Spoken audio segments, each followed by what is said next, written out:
Event जो है ए और बी इंडिपेंडेंट है।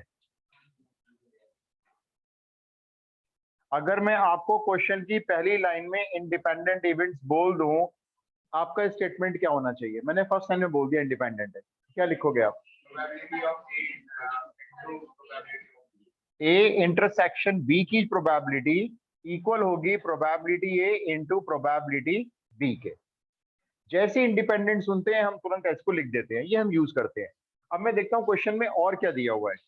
इसके अलावा ये आपको कह रहा है क्वेश्चन, प्रोबेबिलिटी ए 0.3 है, प्रोबेबिलिटी बी 0.6 है, और आपसे पूछा क्या जा रहा है, अब ये देख लो आप।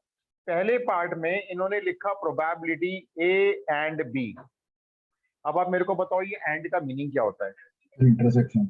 इंग्लिश में अगर एंड लिखा हुआ है तो मैथमेटिकली इसका मतलब ये इंटरसेक्शन है। तो मैं इसको क्या लिख दूंगा? मैं कहूंगा मेरे को ए इंटरसेक्शन बी पूछ रहे हैं, वो तो मुझे पता है कैसे निकलेगा, इंडिपेंडेंट इवेंट्स हैं। क्या करोगे बोलो? तो मल्टीप्लाई करके बोलो। तो ये हो गया 0.18। ये फर्स्ट पार्ट सॉल्व हो गया।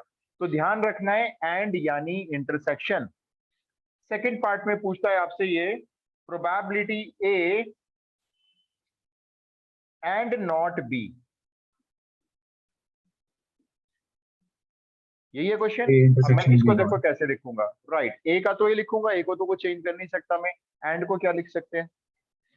इंटरसेक्शन। एंड नॉट बी को क्या लिख सकते हैं? बी डैश यानी बी कॉम्प्लीमेंट। अब ऊपर उसने बोला A and B are independent, तो बताओ मैं इसको क्या लिखूंगा? अभी इंडिपेंडेंट और बीच में इंटरसेक्शन है तो क्या लिखना है बोलो? अभी बोला ना आपने, ये रहा P A into P B dash. अब इसमें पी ए की वैल्यू बोलो। अब पी बी डैश की बोलना, ये मत बोलना पी बी मेरे को। 0.4। मल्टीप्लाई कर दो, ये लो सॉल्व हो गया। लेकिन ऐसा आप तब कर सकते हो जब उसने क्वेश्चन में लिखा हो इंडिपेंडेंट। और अगर ये इंडिपेंडेंट नहीं लिखा होता तो मैं इसको ऐसे नहीं लिख सकता था। फिर नहीं लिख सकते, इंडिपेंडेंट है इसलिए लिखा हमने। अगला बोलो क्या पार्ट है? अच्छा मेरे पास ये बुक, रुक जाओ। थर्ड पार्ट में है, हाँ जी बोलो। नहीं ये देखो, ये बी डैश है। भाई बी की प्रोबेबिलिटी अगर 0.6 होगी तो बी डैश का मतलब कॉम्प्लीमेंट, और कॉम्प्लीमेंट की प्रोबेबिलिटी निकालनी है तो 1 में से माइनस करके ले लो इसको। 0.4 ले ली इसलिए हमने, है ना। देखो यहाँ नहीं ली 0.4, यहाँ 0.6 ली है, क्योंकि यहाँ पे ए इंटरसेक्शन बी है, तो probability A into probability B किया है मैंने। अच्छा अब ये और का मतलब बताओ जी क्या होता है? यूनियन। यूनियन। और यूनियन में इंडिपेंडेंट का कोई यूज नहीं होता, तो यूनियन का बिल्कुल अपना ही फॉर्मूला होता है। यूनियन का फॉर्मूला बता दो। Right, P A plus P B minus P A intersection B. और आपके पास तीनों वैल्यू अब मौजूद है। पी ए आपके पास 0.3 हो गया, पी बी आपके पास 0.6 हो गया, और इंटरसेक्शन आपसे इसने फर्स्ट पार्ट में निकलवा ही लिया था, वो यूज कर लेना। 0.18 पुट कर दो तो यूनियन आ जाएगा। यूनियन यानी और लिखा हुआ है तो यूनियन, और अगर एंड लिखा हुआ है तो इंटरसेक्शन।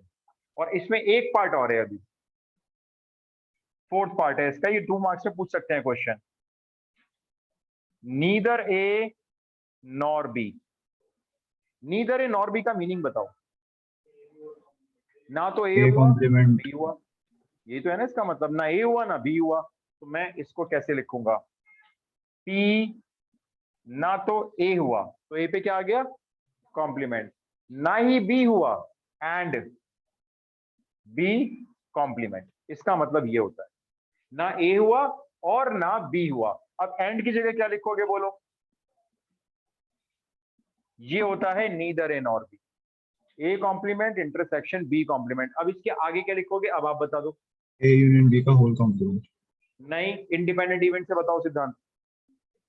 इंडिपेंडेंट इवेंट जल्दी बोलो, क्या लिखोगे? बीच में इंटरसेक्शन है।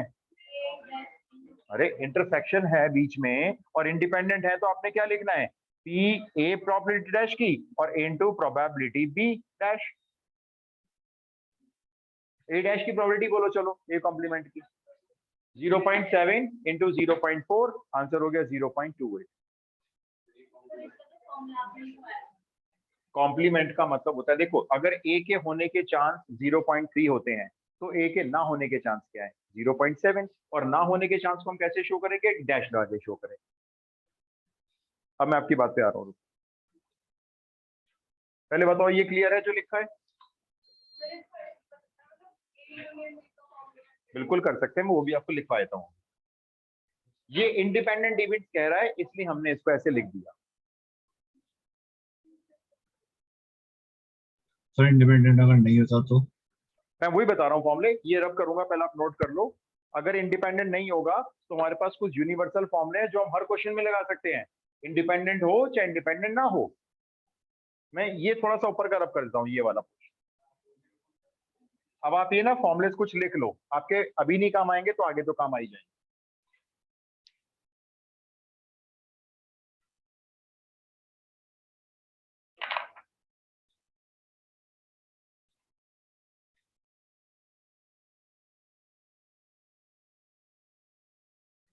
इसका फॉर्मूला मैंने तो ऐसे कर दिया ना, इसको P A dash into P B dash कर दिया। ये इंटरसेक्शन में ऐसे अलग अलग हो जाते हैं, लेकिन कब होते हैं फिर से बताओ?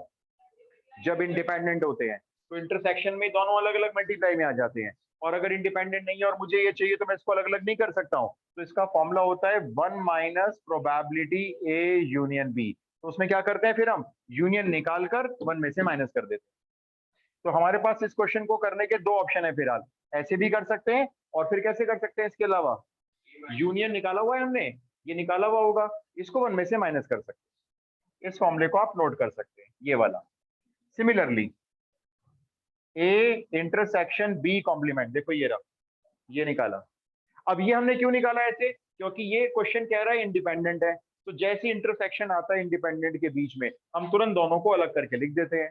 लेकिन अगर इंडिपेंडेंट नहीं आया तो इसको निकालने के लिए probability A minus probability A intersection B कर देंगे, इससे भी आंसर आ जाएगा।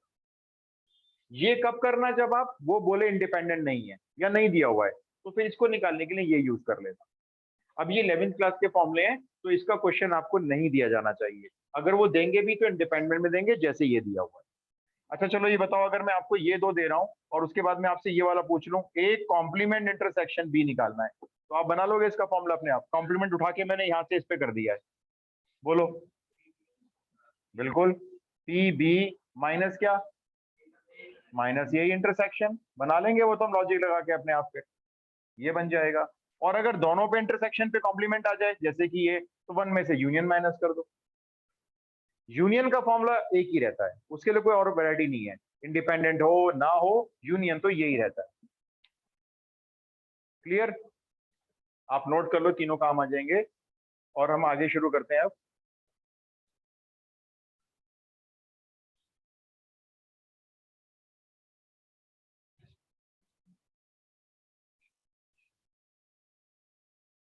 अब डालो हेडिंग मल्टीप्लीकेशन थ्योरम।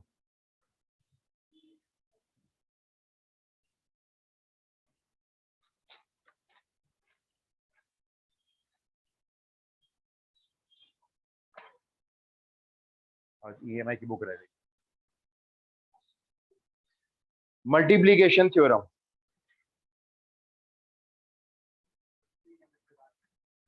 ईएमआई कराना था ना सर, बुक लाने भूल गया मैं, इसमें है नहीं ईएमआई। कोई नहीं, इसमें आज वो कर लेते हैं, फिर एमसी और वो एमआर वाले क्वेश्चन कर लेते हैं। मैं लास्ट क्लास में लिख रहा है।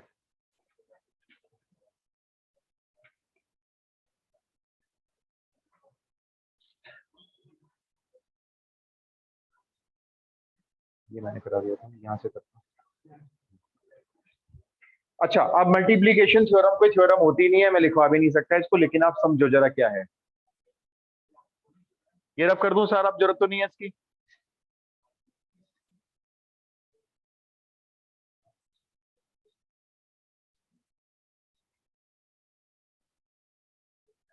एक एग्जाम्पल समझो, ठीक है, तब आपको बात समझ आएगी जो मैं करवाना चाह रहा हूँ। हमारे पास एक ताश की गड्डी है, डेक ऑफ 52 कार्ड्स, और मैं आपको कहूंगा इसमें से 2 कार्ड निकाल लो। 2 कार्ड्स आर ड्रॉन। कैसे निकालने हैं? 1 बाय 1, एक एक करके निकालना, एक साथ मत निकालना। और मैंने लिख दिया आगे विद रिप्लेसमेंट। समझ में आता है इसका मतलब क्या होता है? एक कार्ड निकाला, देखा कौन सा है, और उसको गड्डी में वापस रख दिया, और उसके बाद फिर दूसरा निकाला। क्या प्रोबेबिलिटी है, क्या चांस है कि जब आप 2 कार्ड निकालोगे वो दोनों के दोनों किंग आएंगे? तो पहले ये बताओ, जब आप पहला कार्ड निकाल रहे हो तो उसके किंग आने की क्या प्रोबेबिलिटी है? 4/52। 4/52। भाई 4 किंग होते हैं तो 4 आपके फेवरेबल हो गए, टोटल 52 होते हैं इसमें, तो डिवाइड में 52 हो गए। बहुत सारे बच्चे कंफ्यूज होकर इसको लिखाते हैं 1/4, कहते हैं 4 किंग होते हैं, एक निकालना है, तो 1/4 होगी प्रोबेबिलिटी। 4 किंग होते हैं तो कोई बात नहीं, वो फेवरेबल है आपके, और जितने भी गड्डी में है वो टोटल है। अभी बताओ, इस किंग को, इन किंग को निकाल तो लिया आपने, इसका करना क्या है अभी? अब वापस। वापस रख दो गड्डी में। अच्छा, अब फिर से किंग निकालोगे आप, 2 किंग निकालने हैं ना, चलो फिर से किंग निकालते हैं, फिर से बोलो प्रोबेबिलिटी अब किंग की। सेम। 4/52। अब मैंने इन दोनों के बीच में गैप छोड़ा हुआ है, सिर्फ 2 ही साइन आते हैं, या तो प्लस या मल्टीप्लाई, डिवाइड नहीं आएगा, माइनस नहीं आएगा।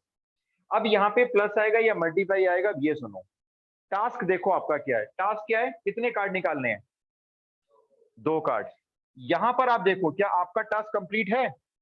इसको देखो बस, 4/52 में क्या 2 किंग निकालनी है आपने? एक निकाला है, एक निकाला है, आपका टास्क कंप्लीट नहीं है। अगर आपका टास्क कंप्लीट नहीं है तो अगली वाली जो प्रोबेबिलिटी है वो इसमें क्या करनी है आपको? मल्टीप्लाई करनी। तो मैंने ये यहाँ पे मल्टीप्लाई कर दिया। मेरी बात अभी खत्म नहीं हुई, फिर से सुनो, मैं पूछ भी नहीं रहा आपसे सही में आया नहीं आया, फिर से सुनना। 2 कार्ड निकालने हैं, एक एक करके निकालने हैं, विद रिप्लेसमेंट निकालने हैं, ठीक है? क्या प्रोबेबिलिटी है बोथ आर, नहीं, 1 is red and 1 is black. 2 he colour होते हैं ना ताश की अड्डी में, रेड होता है या ब्लैक होता है, तो एक रेड होना चाहिए, एक ब्लैक होना चाहिए। चलो आप एक काम करो, पहला कार्ड निकालो और बोलो कौन सा कलर निकाल रहे हो, मुझे बता दो। रेड निकालना चाहते हो, चलो रेड निकालते हैं। तो हाफ। रेड कार्ड कितने होते हैं भाई? 26 होते हैं, और टोटल कितने होते हैं? चलो ठीक है, आपने रेड निकाल लिया, अब इस रेड का क्या करोगे आप? गड्डी में वापस रख दो। अभी आप कौन सा निकालना है? ब्लैक निकालना है, तो ब्लैक निकालते हैं। ब्लैक कितने होते हैं ये? 26 होते हैं टोटल। इन दोनों का क्या करूं?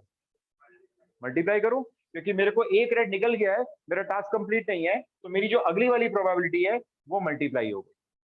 आंसर हो गया 1/2, 1/2, 1/4 हो गया। क्या बस यही हो सकता है? सोचो एक मिनट। पहला कार्ड रेड ही निकालोगे क्या आप? ये जरूरी है, कंपलसरी है क्या? पहला ब्लैक भी निकल सकता है। चलो फिर से करते हैं, पहला ब्लैक निकालेंगे, निकालो ब्लैक। 26/52। दूसरा कौन सा निकालोगे? रेड निकालोगे भाई, तो दूसरा रेड निकाला, क्या लिखोगे? 26/52। इन दोनों के बीच में क्या आएगा? मल्टीप्लाई आएगा। अब एक आंसर ये है और एक आंसर ये है, ये 1/4 है, ये 1/4 है, इन दोनों आंसर का क्या करोगे? इनको ऐड करोगे, क्योंकि आपने जब ये आंसर निकाला तो यहाँ पे टास्क आपका कंप्लीट हो चुका है। एक रेड एक ब्लैक निकाल के प्रोबेबिलिटी आ चुकी है। फिर आपके दिमाग में एक और केस आया था, आपने कहा नहीं जी पहला ब्लैक दूसरा रेड निकालेंगे, उनको मल्टीप्लाई किया और इन दोनों के बीच में किसका साइन लगेगा? प्लस का साइन लगेगा। यही फर्क है प्लस और मल्टीप्लाई के बीच। जब तक आपका टास्क कंप्लीट नहीं होता, मल्टीप्लाई करते जाओ प्रोबेबिलिटीज को। आपको लगता है मेरा टास्क कंप्लीट हो गया, स्टॉप कर दो। फिर आपको लगता है एक केस और बन रहा है अभी दिमाग में, वो भी शुरू कर दो करना, उसको भी सॉल्व कर लो, और फिर दोनों वेज को क्या करो, लास्ट में जाके प्लस कर दो। अब एक क्वेश्चन वर्बली पूछूंगा, करना अभी भी नहीं है आपको, सिर्फ बता दो मल्टीप्लाई आएगा या प्लस आएगा। एक बैग है, एनसीईआरटी का क्वेश्चन दे रहा हूं, एक बैग है, इसमें 10 रेड बॉल हैं और 8 ब्लैक बॉल हैं। सबसे आसान क्वेश्चन, बैग में कितनी बॉल है? बहुत बढ़िया, लाजवाब आंसर, 18 बॉल है जी, बहुत ब्रिलियंट बैच है एकदम। अच्छा, इसमें से आप एक काम करो, 2 बॉल निकालो। क्या मेरी बात पूरी हो गई? नहीं, आप क्वेश्चन फिर से पढ़ोगे। 2 बॉल निकालनी कैसे हैं, मैं आपको बताता हूं। 1/1 विदाउट रिप्लेसमेंट। 1/1 मतलब एक निकाल लेना, उसके बाद क्या करना? उसको वापस मत डालना बैग में, उसको बाहर रख लेना साइड में। और विदाउट रिप्लेसमेंट है। क्या प्रोबेबिलिटी है दोनों ब्लैक होंगी? बोलो, आप बोलोगे मैं लिखूंगा, दोनों ब्लैक चाहिए मेरे को। 8/18 पहले अपॉन कौन सी 7/17। निकाल रहे हो? निकालो, कितनी ब्लैक है? 8/18। ठीक है, दूसरी भी ब्लैक निकालो। 7/17. 7/7 क्योंकि एक तो कम हो गई भाई बॉक्स में। इन दोनों का क्या करूं? कोई और केस दिमाग में आ रहा है क्या? पहली ब्लैक दूसरी ब्लैक, कुछ और सोचो। ये सोचो पहली ब्लैक दूसरी ब्लैक, नहीं ये वाली ब्लैक ऐसे ही वाली ब्लैक ऐसे सोचूं क्या? नहीं, ये तो एक ही बात है भाई, तो इसमें ये आंसर हो गया। फिर से बताओ, एक रेड एक ब्लैक, क्वेश्चन सेम है। एक रेड एक ब्लैक, बोलो पहली कौन सी? पहले कलर बोलो कौन सा? रेड। रेड निकालो चलो। 10/18 into दूसरी? 8/17. करेक्ट सिद्धांत। हाँ जी, दूसरी निकालना, ब्लैक निकालो। ब्लैक निकालो, ब्लैक निकालो, ब्लैक निकालो। आपने पहली कौन सी निकाली है? रेड बैग में कम हो चुकी है, रेड तो नहीं मिलेगी आपको। आपके पास ब्लैक कितनी है? और टोटल में तो एक कम है ना, यही है ना। इनको क्या करूं? कुछ और सोचो, हो सकता है कुछ यही आंसर है। पहले ब्लैक फिर रेड. हो सकता है, हो सकता है ना। अब जो हो सकता है वो इसमें क्या होगा? वो ऐड होगा, क्योंकि यहाँ पे टास्क कंप्लीट हो चुका है मेरा।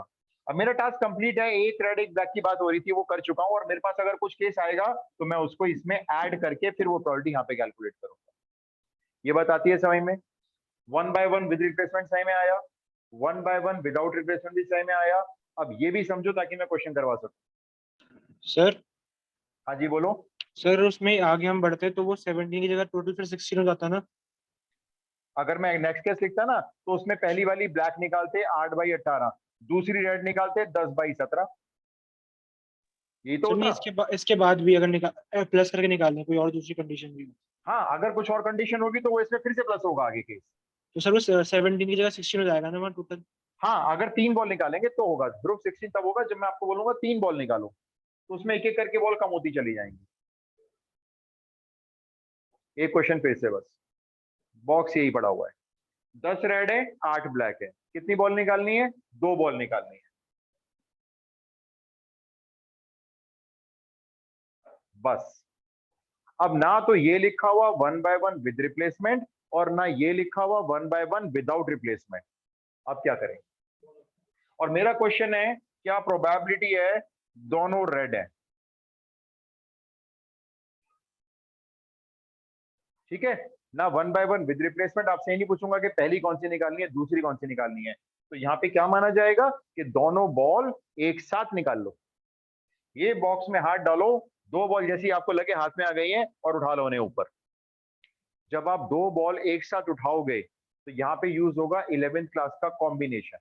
10C2 इसमें कोई upon केस 10C. नहीं बनेंगे, पहला केस दूसरा केस कुछ नहीं। अब ये बताओ कितनी रेड है? 10 में से 2 रेड निकालो, कैसे लिखेंगे? 10C2, C for combination. ये आपके फेवरेबल हो गए, अब दोनों बॉल एक साथ आ गई, कोई पहला दूसरे का चक्कर ही नहीं है। डिवाइडेड बाय टोटल कितनी है? 18 में से 2 निकालो, 18C2। ये हुई प्रोबेबिलिटी। मैंने इस बार ऐसे नहीं लिखा P black multiply P red या P black multiply P black, क्यों? क्योंकि मेरे को दोनों बॉल एक साथ बोली गई निकालने। इसको सॉल्व करना आता है? यस और नो में फटाफट जवाब दो। नहीं आता, मैं सिखाया था, फटाफट जवाब दो। नहीं आता। 10C2 को सॉल्व कैसे करेंगे? पहले लिखेंगे 10, मल्टीप्लाई में लिखेंगे 9, खाली 2 बार। 2 बार क्यों, 3 बार क्यों नहीं? क्योंकि यहाँ पे 2 लिखा हुआ है इसलिए 2 बार करेंगे। और यहाँ जो 2 लिखा हुआ है उसका फैक्टोरियल लेंगे, 2 का फैक्टोरियल 2 into 1। ये सॉल्व हो गया। चलो 18C2 बोलो आप। 18 लिखेंगे मल्टीप्लाई 17। अच्छा 2 बार क्यों, ये 3 बार क्यों नहीं? क्योंकि यहाँ पे 2 लिखा हुआ है इसलिए 2 बार करेंगे, और अपॉन में इसको सॉल्व करके अपना आंसर निकाल लेना। अच्छा चलो ये बताओ 8C3, 8 into 7 into 3 बार, 1 2 3 गिन लेना, 3 बार होना चाहिए क्योंकि यहाँ 3 है, और डिवाइड में इस 3 का फैक्टोरियल 3 into 2 into 1, आंसर 56। ठीक है।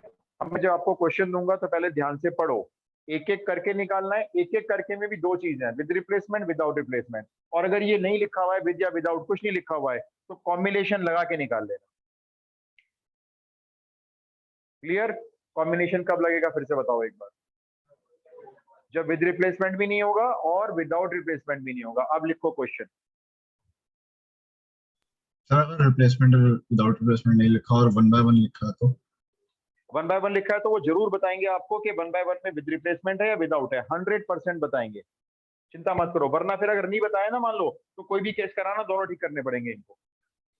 क्वेश्चन लिखो, a problem in mathematics, a problem in mathematics is given to 3 students. A problem in mathematics is given to 3 students.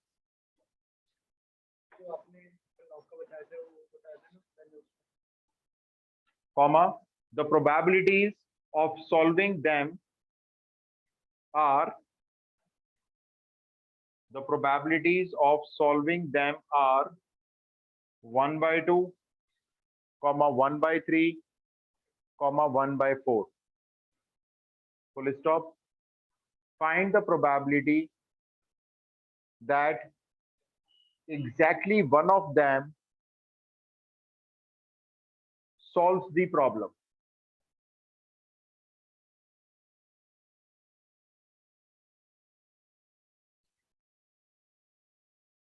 Try कर लो एक बार। ये एमसी है, ये एमसी की वैल्यू है, इंटीग्रेशन कर दिया, ई हो गया, 3 का बोल सकते हो, इसका नहीं पता चल रहा, ठीक है, ऐसे ही एक को बाहर भेजेंगे, एक को अंदर, इसका डेरिवेटिव लेंगे, ये इंटीग्रल यहाँ पे दोबारा, ठीक है, किसको बाहर भेजोगे? सर 11/24। चेक करता हूँ, रुको सिद्धार्थ, 2 का बोलो माइनस, इसका डेरिवेटिव बोलो, और इनटू यही वाला, ये से 2 का इंटीग्रेशन,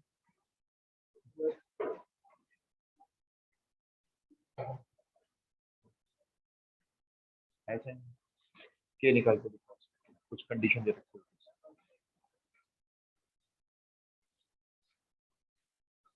अच्छा, इसमें 3 स्टूडेंट्स हैं, 3 बच्चों को एक मैथमेटिक्स की प्रॉब्लम दी, हमको पता है पहले वाला बच्चा थोड़ा इंटेलिजेंट है, वो सॉल्व करेगा, इसके चांस हाफ है, बी सॉल्व करेगा, इसके चांस 1/3 हैं, और सी सॉल्व करेगा, इसके चांस 1/4 है। तो हम एक काम करते हैं, इनके नाम रख देते हैं कुछ, लेट एबीसी रख देते हैं।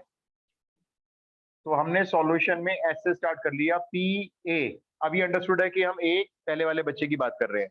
कितनी प्रोबेबिलिटी है सॉल्व करने की? 1/2, बी 1/3, सी 1/4, ठीक है। प्रॉब्लम कोई एक बंदा सॉल्व करेगा, इसके क्या चांस है? Exactly 1 solve the problem. चलो एक काम करो, तीनों बच्चों को हमने प्रॉब्लम दे दी भाई, आप भी लो, आप भी लो, आप भी लो, तीनों ने सॉल्व करा और हमें आंसर शीट जमा कर दी। क्या चांस है कि इन तीनों में से किसी एक ने प्रॉब्लम सॉल्व की है? आप एक बच्चा चुनो जिसने प्रॉब्लम सॉल्व की है, कौन सा बच्चा है वो? ए देखो ने मान की ले, होगी, बी सी ने नहीं की होगी। राइट, ए ने प्रॉब्लम सॉल्व किया तो मैंने ए लिखा है, टास्क कंप्लीट हो गया, टास्क कंप्लीट हुआ। 3 बच्चे हैं, सोचो, अभी तो आपने एक ही शीट चेक की है, अभी दूसरी शीट आ जाएगी, टास्क कंप्लीट नहीं है, तो मल्टीप्लाई लगाऊंगा ना मैं यहाँ पे अब, और अब किसकी लूंगा? प्रोबेबिलिटी बी लूंगा या बी कॉम्प्लीमेंट लूंगा? मैं लूंगा बी कॉम्प्लीमेंट, क्योंकि मुझे एग्जैक्टली एक बंदे से प्रॉब्लम सॉल्व करवानी है। तो ए से हो गई है, बी से नहीं हुई है, टास्क कंप्लीट हो गया। अभी तीसरा बच्चा बचा है भाई, उसको भी ले लो, उससे भी क्या हुआ है? कॉम्प्लीमेंट, प्रॉब्लम सॉल्व नहीं हुई है, टास्क कंप्लीट हो गया। तीनों बच्चे आ गए, तीनों बच्चे आ गए, टास्क कंप्लीट हो गया। दिमाग में कुछ और आ रहा है तो बोलो, आ रहा है ना दिमाग में? आ रहा है तो क्या करना है? प्लस करना है। आपने पहले केस में क्या माना है जी? ए ने सॉल्व की है, बी और सी से सॉल्व नहीं हुई है, 2 केस और आएंगे। अब दूसरे केस में क्या होगा बताओ? राइट, ए नहीं कर पाएगा तो डैश लगा दो इस पे, बी से हो जाएगी प्रॉब्लम सॉल्व और सी से नहीं हो पाएगी। दूसरा केस आया, दिमाग में एक और केस आ रहा है, प्लस। अब क्या आ रहा है आपके दिमाग में? भाई ए से नहीं हो पाई, बी से भी नहीं हो पाई, और सी से हो गई, और कोई चौथा केस हो रहा है? बस यही हो सकता है भाई।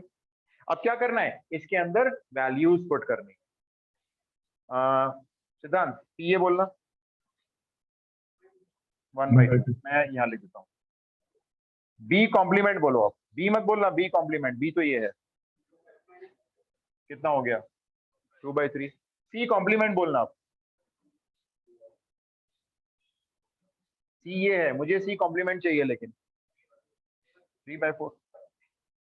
ऐसे ही प्लस ए कॉम्प्लीमेंट 1 - 1/2 1/2, बी मतलब 1/3, सी 3/4, फिर प्लस ए कॉम्प्लीमेंट वो तो 1/2 ही है, बी कॉम्प्लीमेंट 2/3, सी 1/4।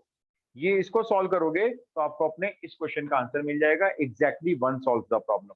ध्यान रखो इनको ना काटा मत करो, उससे आपको दिक्कत होगी। एलसीएम क्योंकि तीनों का यहाँ पे बराबर जा रहा है, देखो कितना एलसीएम है 24 24 24, तो नीचे 24 फिक्स कर दो, ऊपर के सारे ऐड कर लो, कितना आ रहा है देखना 11/2 11/24 आ रहा है क्या? ठीक है सिद्धांत, आपका आंसर 11/24। क्लियर हुआ? अभी मैं इसके 3 पार्ट कराऊंगा। एनसीईआरटी का क्वेश्चन है, मैंने आपको ऊपर लेवल पे करके दिया है।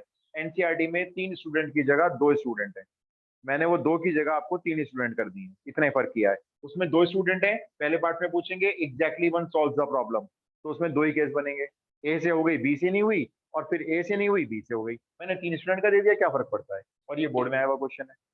अच्छा अब इसका सेकंड पार्ट सुनो, सेकंड पार्ट डालो इसका। प्रॉब्लम इज सॉल्व, किसी बच्चे का नाम नहीं ले रहे, कहते हैं प्रॉब्लम इज सॉल्व। ये कह रहे प्रॉब्लम सॉल्व हो गई है, इसकी प्रोबेबिलिटी बता दो भाई।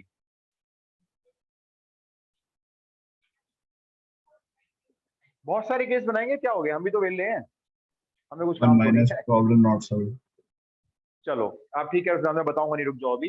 पहला केस बोलो सौम्या, कोई भी, तीनों से सॉल्व हो गई भाई, तीनों से सॉल्व हो गई तो प्रॉब्लम सॉल्व हो गई। तो ए कॉम्प्लीमेंट नहीं लगाएंगे, वर्क डन नहीं है, बी वर्क डन नहीं है, सी वर्क डन हो गया। लेकिन दिमाग में और केस आ रहे होंगे आपके, अभी क्या आ रहे हैं बोलो, दिमाग में क्या आ रहे हैं? अच्छा ए से नहीं हो पाएगी मान लेते हैं, बी से हो जाएगी और सी से नहीं हो पाएगी, लेकिन प्रॉब्लम सॉल्व हो गई ना, किसने किया उसको? बी ने कर दिया, हो गई प्रॉब्लम सॉल्व। और बोलो, चलो सी ने कर दिया, ए और बी से नहीं हुई, मैं थोड़ा शॉर्टकट में लिखता हूँ, एक नहीं हुआ, बी से नहीं हुआ, सी से हो गया। और बोलना, एक काम करते हैं ना, ए से करवा लेते हैं, बी और सी से नहीं हुआ। और बोलना, और किससे हो गया? हाँ ये भी सही है बात भाई, ए और बी से तो हो गया, सी से हुआ ही नहीं। और बोलना, अच्छा बी और सी से हो गया, ए से नहीं हुआ, बी और सी से हो गया। और बोलो, ए और सी से हो गया, बी से हुई नहीं। और बोलो, देखो देखो कोई रह गया, देखो कौन रह गया। हर केस में प्रॉब्लम सॉल्व हो रही है, चाहे उसको एक बंदा कर रहा है चाहे 2 बंदे कर रहे हैं। देखो कुछ रह गया, ए ने कर दी और बी ने और सी ने, सी और ए ने कर दिया, वो तो ये रहा, कहाँ गया?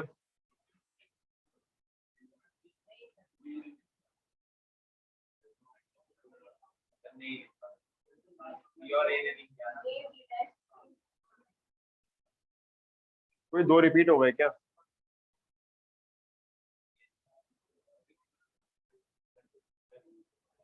ए और सी ने कर दिया, बी से नहीं हुआ, वो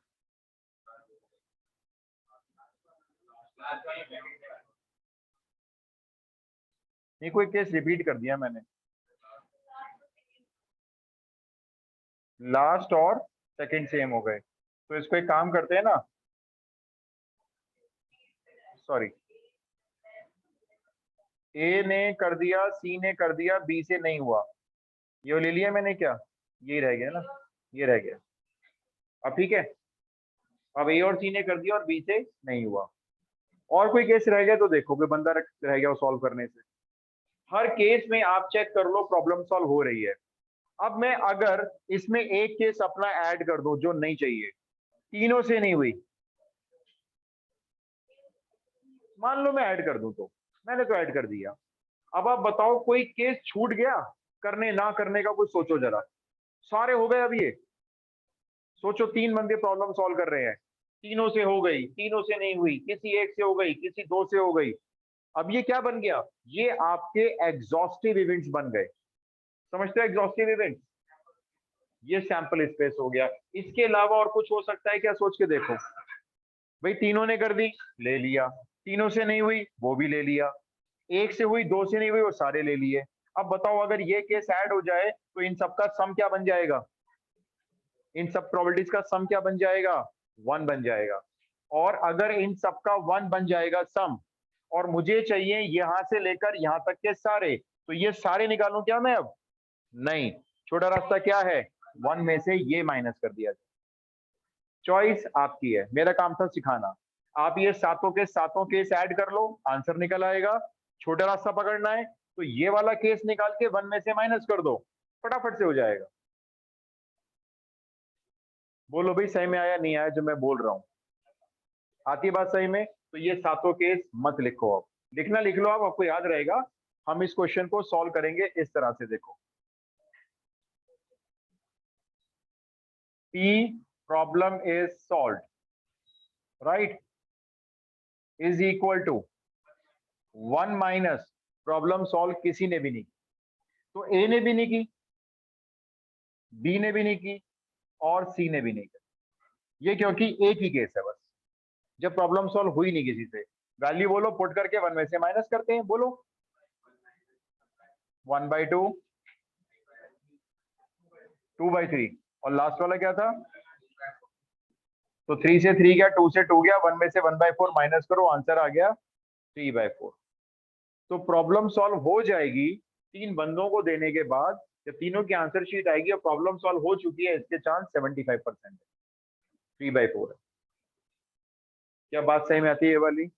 ये पता है क्यों मैं आपको बोल रहा हूँ, रेफर क्यों कर रहा हूँ कि इसको करो, साथ के ऐड मत करो, क्योंकि अगर यहाँ बंदे बढ़ा दिए गए, 4 बंदों को प्रॉब्लम दे दी गई और आप ढूंढने लगे प्रॉब्लम सॉल्व वाले, तो ढूंढते रह जाओगे, बहुत सारे हो जाएंगे, मिस हो जाएगा। तो उस केस में हम क्या करेंगे, 4 बंदों को प्रॉब्लम दे दी है, प्रॉब्लम सॉल्व करवानी है, 1 में से माइनस कर दो, प्रॉब्लम सॉल्व नहीं हुई, चारों से नहीं हुई, अपने आप आ जाएगी प्रॉब्लम सॉल्व की प्रोबेबिलिटी।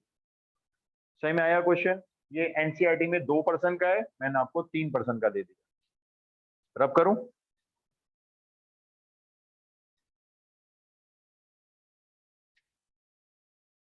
सिर्फ सुनेंगे, एक क्वेश्चन पूरा मैं आपको कहानी के तौर पे करवा भी दूंगा।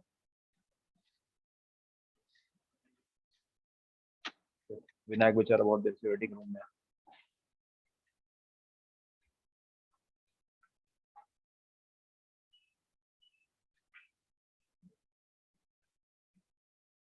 ये कोई बैग है ए, ये बैग है बी। इस बैग में 2 रेड और 4 ब्लैक बॉल है। इस बैग में 3 रेड और 3 ब्लैक बॉल है। ठीक है, अब आपको क्वेश्चन ये मिल रहा है, इस बैग में से 2 बॉल यहां पे ट्रांसफर कर दो, 2 बॉल इसमें से निकालो और उनको इसमें डाल दो। मेरा क्वेश्चन पहला आपसे, इसमें से 2 बॉल कैसे निकालोगे, 1 by 1 with replacement, 1 by 1 without replacement, या एक साथ निकालोगे? बिल्कुल आप एक साथ निकालोगे, क्योंकि मैंने आपको बोला ही नहीं 1 बाय 1 विद रिप्लेसमेंट या विदाउट रिप्लेसमेंट। तो जब आप इसमें से 2 बॉल निकालोगे एक साथ, तो उसमें क्या यूज करने जा रहे हो, कॉम्बिनेशन। अब आगे सुनो क्वेश्चन, यहाँ से 2 बॉल निकाल के इसमें डाल दी आपने, अच्छा आपने डाल दी। अब एक काम करो, यहां से एक बॉल निकालो, एक बस, और प्रोबेबिलिटी कैलकुलेट करो कि अब जो यहां से बॉल निकलेगी वो रेड कलर की निकलेगी। क्या क्वेश्चन क्लियर है? 2 बॉल इसमें से निकालो, उसमें डालो, उसके बाद वहां बॉल बढ़ जाएंगी, 2 बॉल एक्स्ट्रा हो जाएंगी वहां पे, उसके बाद हाथ डालो, इसमें से एक बॉल निकालो, क्या चांस है अब जो बॉल हाथ में आ रही है वो रेड कलर की आ रही है? सोचो और मुझे बताओ, यहां से 2 बॉल कौन से कलर की निकाल रहे हो, मुझे बोलना। दोनों रेड, एक एक केस करके लेते हैं, दोनों रेड निकालना चाहते हो। टास्क डन, टास्क हो गया? कहां हुआ टास्क? टास्क पूरा नहीं हुआ, क्या करना है मेरे को, मल्टीप्लाई। अभी तो ये टास्क कंप्लीट नहीं हुआ, दोनों ब्लैक कैसे आ गया? 2 रेड बॉल निकाल के कहां डाल दी है आपने, इसमें डाल दी। अब यहां से कौन सी बॉल निकालनी है, रेड निकालनी। अब टास्क डन हो गया। अब जो आप 2 ब्लैक बोल रहे हो वो आपका सेकंड वे है। सेकंड वे क्या है, प्लस। अब आप चाहते हो यहां से कौन सी बॉल निकाली जाए, दोनों ब्लैक निकाली जाए। टास्क डन इसका? नहीं, मल्टीप्लाई, दोनों ब्लैक को इसमें डाल दिया आपने। यहां से कौन सी निकालनी है? तो मैं यहां से तो रेड ही लिखूंगा ना। अब टास्क डन। कुछ और आ रहा है दिमाग में? ये भी हो सकता है भाई, यहां से एक रेड एक ब्लैक निकल सकती है, ये हो सकता है। ये तीसरा वे है, प्लस बोलो 1 रेड एंड 1 ब्लैक मल्टीप्लाई, एक रेड एक ब्लैक यहां चली गई, यहां से कौन सी निकालनी है?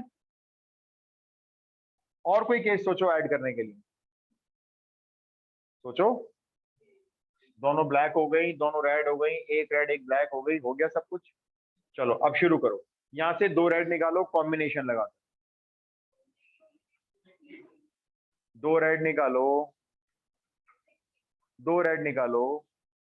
इसको क्यों देख रहे हो? मैं तो कह रहा हूं 2 रेड निकालो। 2C2, टोटल निकालो 6 में से 2, टोटल 6 में से 2 निकालो।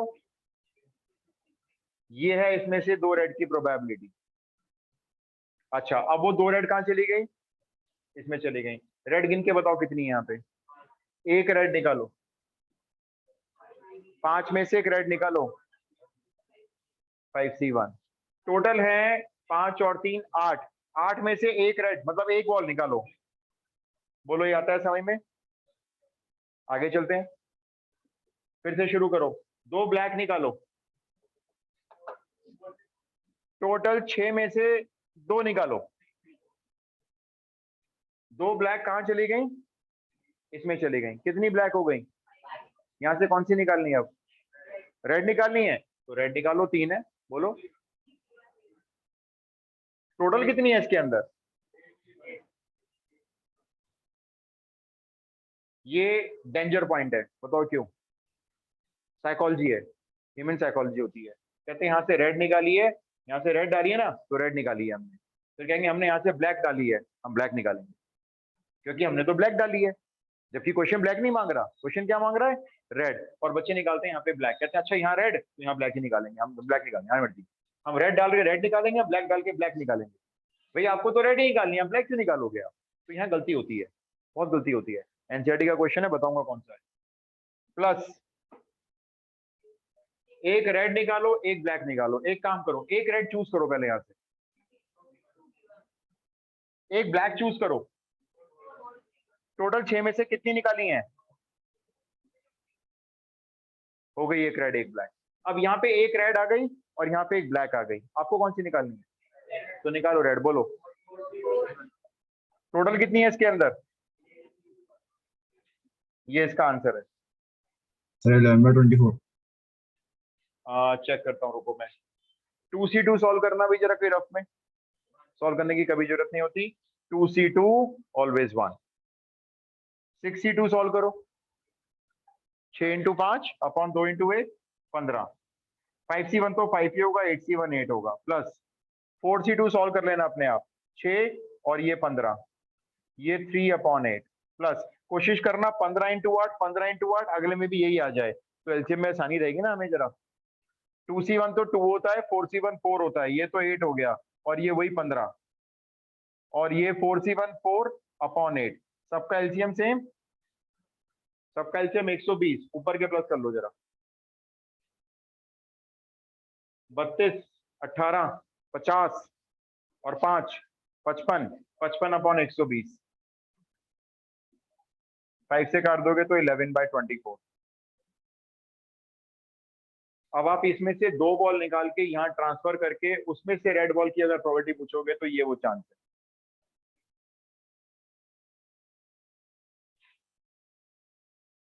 ये क्वेश्चन एनसीईआरटी की बिजनेस एक्सरसाइज में, लेकिन थोड़ा सा छोटा है, मेरा बड़ा है। मैंने जान के बड़ा कर दिया थोड़ा सा, लेकिन एनसीईआरटी का छोटा लगेगा आपको करने।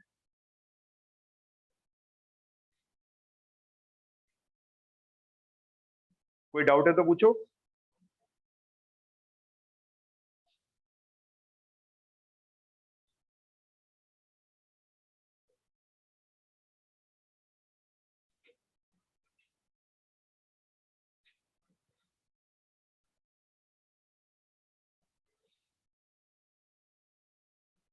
अब जो क्वेश्चन दूंगा ट्राई करके दिखाओ।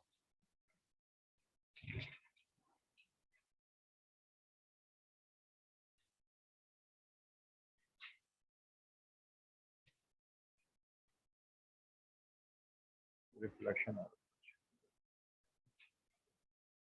बोलो क्वेश्चन। ये सॉल्व मत करना, बस को लिख के छोड़ देना, आंसर लिखना। सॉल्व तो बाद में भी कर लोगे ना अपने आप। A girl throw a die.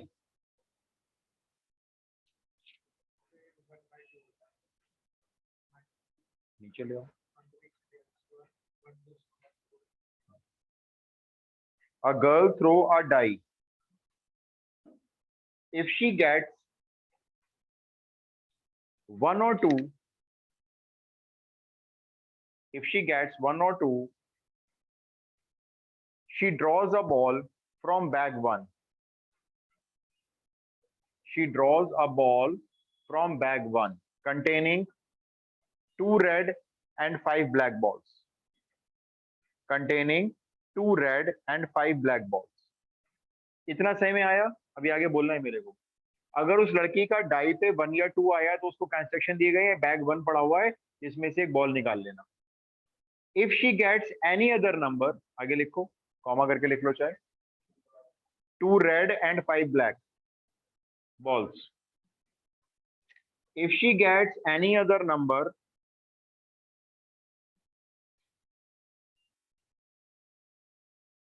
then she draws a ball from bag 2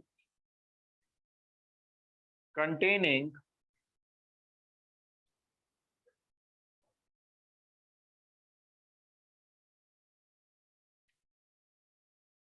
5 red and 2 black balls.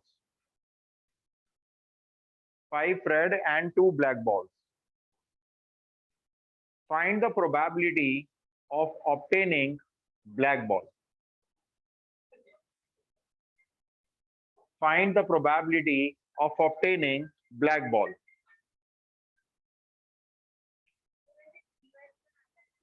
बना सकते हो, बिना ट्री के भी हो जाएगा। ये माइनस हाफ पावर है, अपॉन में ले लिया मैंने। हाफ पावर का मतलब अंडर रूट होता है, तो अंडर रूट रख दिया। ये एमसीआर से लिख दिया, इंटीग्रेशन 2 यहाँ पे आ गया बाहर, 1/√x का इंटीग्रेशन बता दो।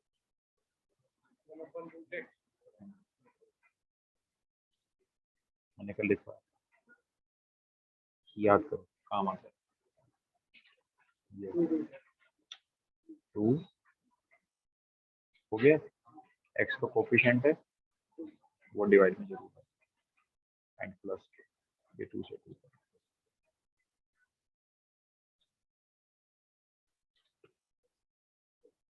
आया था।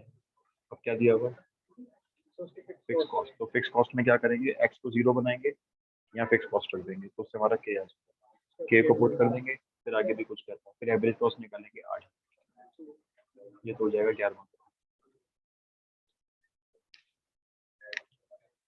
पहले गर्ल ने डाई फेंकना है, 1 और 2 आएगा तो उसको बैग 1 दे देना, उसमें से रेड बॉल निकाल लेना, रेड बॉल या ब्लैक बॉल, ब्लैक बॉल। उसके बाद एक केस 2 बनेगा, उसमें डाई पे कोई और नंबर ले लेना और उसको बैग 2 देके उसमें से ब्लैक बॉल निकाल लेना। ट्राई करो, भी गलत होता है तो होने दो, कोशिश तो करो।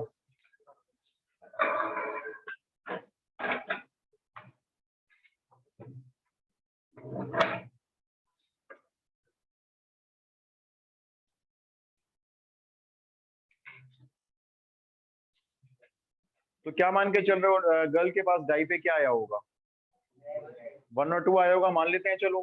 तो लिखो P ब्रैकेट में 1 और 2, मतलब P फॉर प्रोबेबिलिटी ब्रैकेट में 1 और 2। टास्क कंप्लीट है, 1 और 2 आने के बाद टास्क कंप्लीट हो गया? नहीं, उसको बैक देना है, अभी मल्टीप्लाई लगाओ।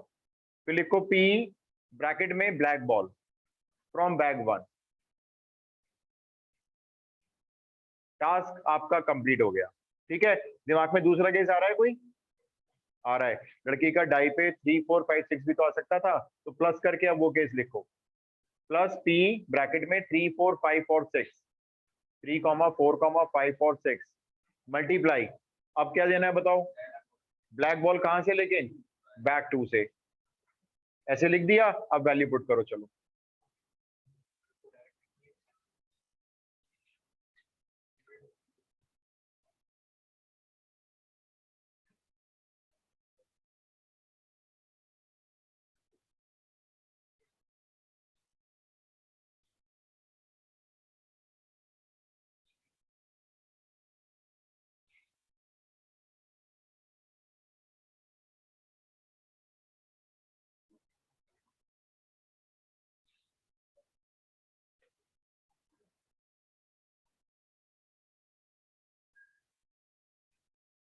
सर 3/7 3/7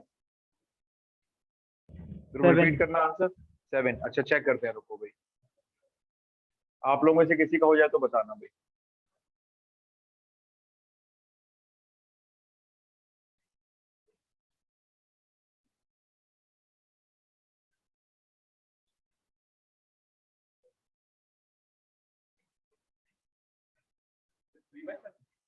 आपका भी आ रहा है? दो बच्चों का 3/7 मैच हुआ है भाई। अब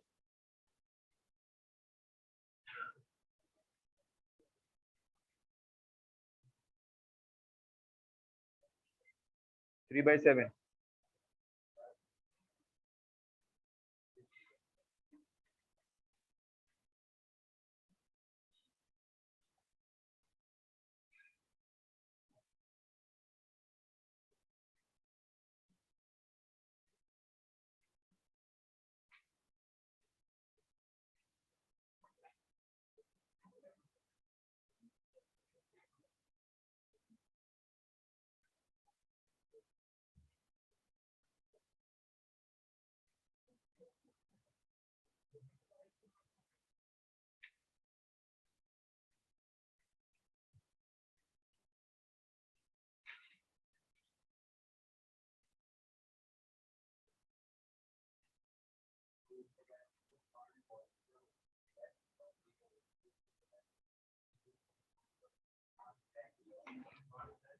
इस मदर के ऊपर ना अल्फाबेटिकली नंबर लिख लो पहले।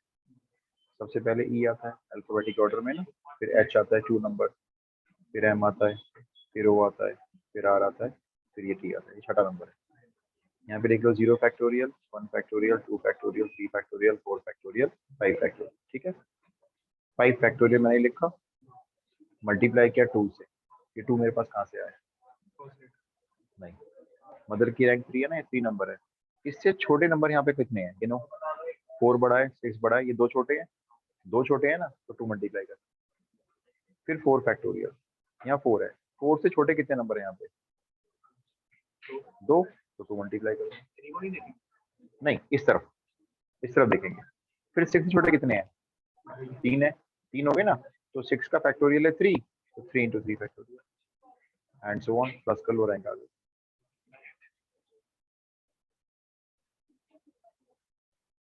रैंक वर्ड की रैंक निकालो।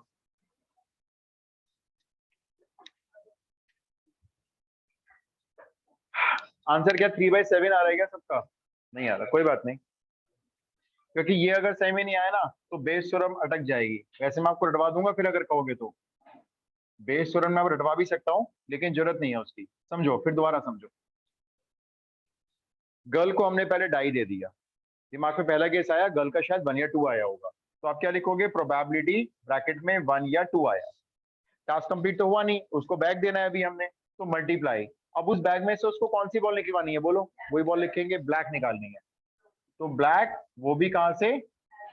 From bag 1। तो यहाँ पे जाके हमारा टास्क जो है कंप्लीट हो जाएगा, ब्लैक बॉल निकल जाएगी। अब दिमाग में आपके दूसरा केस आ रहा है, फिर डाई पे जरूरी है क्या 1 या 2 ही आता है? तो डाई पे बाकी कोई नंबर भी आ सकता है, तो उसको क्या करा आपने? प्लस करके लिखा, 3, 4, 5 और 6 आया। अभी टास्क कंप्लीट नहीं है, हम उसको फिर से एक बैग देंगे और उसमें से कौन सी बॉल निकलवाएंगे? फिर से ब्लैक, फ्रॉम बैक टू। और कोई केस दिमाग में हो जाए आ रहा है तो बताओ। फिर डाई पे 1, 2 हो गया, बस यही हो गए। चलो यहाँ से शुरू करते हैं। डाई पे 1 या 2 में से किसी के आने की प्रोबेबिलिटी क्या होती है? 2/6 मल्टीप्लाई बैग 1 लड़की को दे दो, वहां से उसके ब्लैक बॉल निकलवा लो। कितनी ब्लैक है वहां पे और टोटल कितनी है? 7, तो 5/7 लो, हो गया सॉल्व। अब गर्ल को 3, 4, 5, 6 लाने दो, इनमें से किसी भी एक की प्रोबेबिलिटी बताओ क्या होगी। 4 नंबर फेवरेबल है तो 4 और टोटल 6 होते हैं। अब उसी गर्ल को बैक 2 दे दो और ब्लैक बॉल निकलवा लो वहां से। कितनी ब्लैक है, ब्लैक कितनी है देखो देखो देखो, 2 ब्लैक है और टोटल कितनी है, तो 2/7। 42 एलसीएम आ गया 42, ऊपर आ गया 10 + 8 18/42 और 6 से कैंसिल कर दोगे तो 3/7 आता है समझ में। तुमने क्या यूज किया,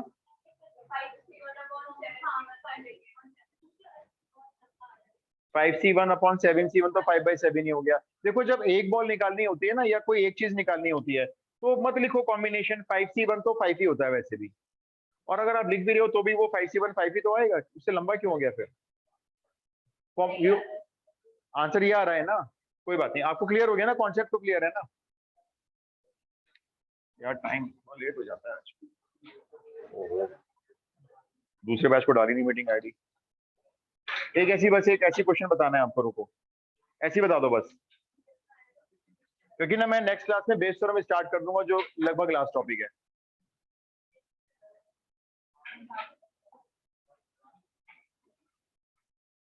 छोड़ दो, परसों ही करेंगे, जाते जल्दीबाजी हो जाएगा। हाँ आ रहा हूँ मैं।